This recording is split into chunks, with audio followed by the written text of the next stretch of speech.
মরিয়ম ফুল এর উপকারিতা জানলে অবাক হবেন আপনিও। আসসালামু আলাইকুম ওয়া রাহমাতুল্লাহ। মরিয়ম ফুল, বন্ধুরা, আপনারা কখনো এই ফুলটির নাম শুনেছেন? মরিয়ম ফুল প্রজন্ম থেকে প্রজন্মে ব্যবহার হয়ে আসছে। ধর্মীয় দিক থেকে এই ফুলের ব্যবহার অনেক গুরুত্বপূর্ণ। এর আশ্চর্য উপকারিতা সম্পর্কে আপনি জানেন কি? এই ফুলকে হযরত ঈসা আলাইহিস সালামের মায়ের নাম অনুসারে মরিয়ম ফুল বা মরিয়ম বুটি বলা হয়। নবী করিম সাল্লাল্লাহু আলাইহি ওয়াসাল্লামের কন্যা ফাতেমার নাম অনুসারে ফাতেমার হাত বা হ্যান্ড অফ ফাতিমা বলা হয়।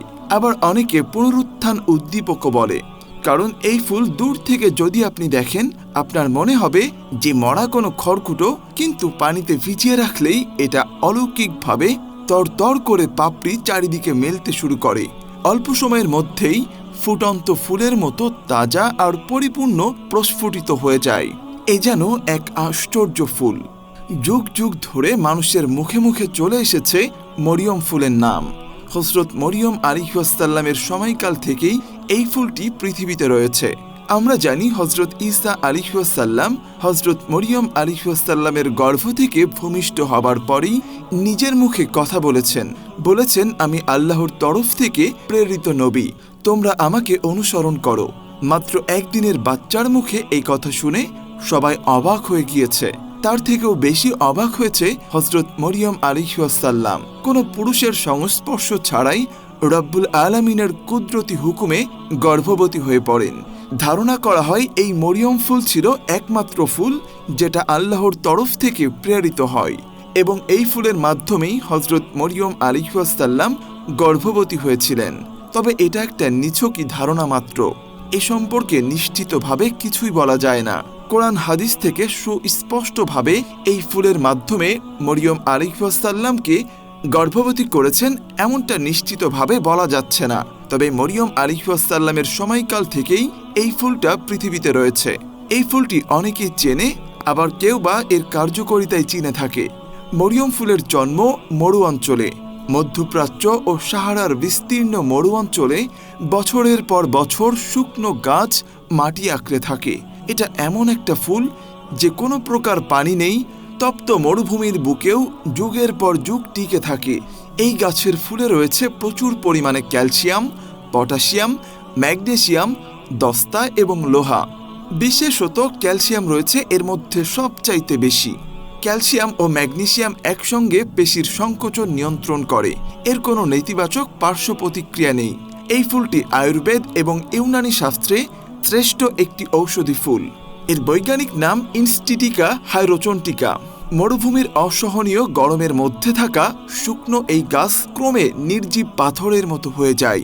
ধারণা করা হয় মরুভূমির অসহনীয় গরমের মধ্যে ফুলটি ক্রমেই নিজের বংশবিস্তার করে চলতে পারে। আল্লাহু আকবার! এটা এক অলৌকিক ঘটনা। প্রিয় বন্ধুরা, মরিয়ম ফুল সম্পর্কে মানুষের মধ্যে অনেক ভক্তি রয়েছে। মরিয়ম ফুল সম্পর্কে সমাজে অনেক ভ্রান্ত বিশ্বাস চালু রয়েছে। অনেকে হজ করতে গিয়ে এই ফুল কিনে নিয়ে আসেন এবং এর পানির দ্বারা উপকার গ্রহণ করে থাকেন।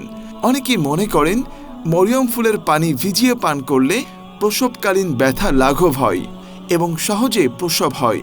আবার কেউ কেউ সন্তান সম্ভবা নারীদের এই ফুলটা সবসময় ভিজিয়ে রাখেন, কেননা আরব বিশ্বের অনেকেরই ধারণা ওই ঘরে থাকা মানে হচ্ছে নারীর প্রসব যন্ত্রণা কমে যাওয়া এবং প্রসব প্রক্রিয়া সহজতর হওয়া।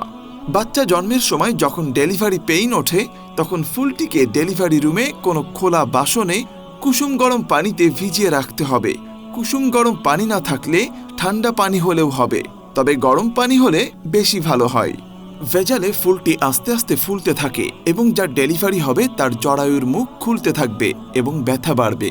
যতই ভিজতে থাকবে এবং প্রস্ফুটিত হতে থাকবে, আল্লাহ তাআলার দয়ায় মরিয়ম বিবির ফুলের বরকতে বাচ্চার জন্ম খুব সহজভাবেই হবে। বেবি হয়ে গেলে পানি থেকে ফুলটি উঠিয়ে ফেলতে হয় এবং এই ফুলের কাজ শেষে পানি থেকে উঠিয়ে রাখলে আবার আগের মতো ছোট হয়, কারণ এটি একাধিকবার ব্যবহারযোগ্য। আলোচ্য পদ্ধতিটি কোরআন ও হাদিস দ্বারা প্রমাণিত না হলেও তার অনুরূপ একটি পদ্ধতি হাকিমুল উম্মত আশরাফ আল থানবী রাদিয়াল্লাহু তাআলা আনহু থেকে বর্ণিত হয়েছে।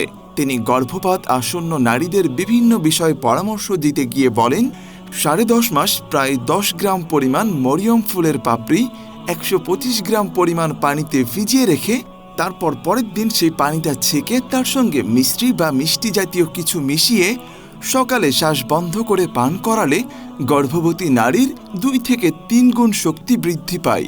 তারা খুব সহজেই চলাফেরা করতে পারবে এবং তাদের প্রসব প্রক্রিয়া সহজতর হবে।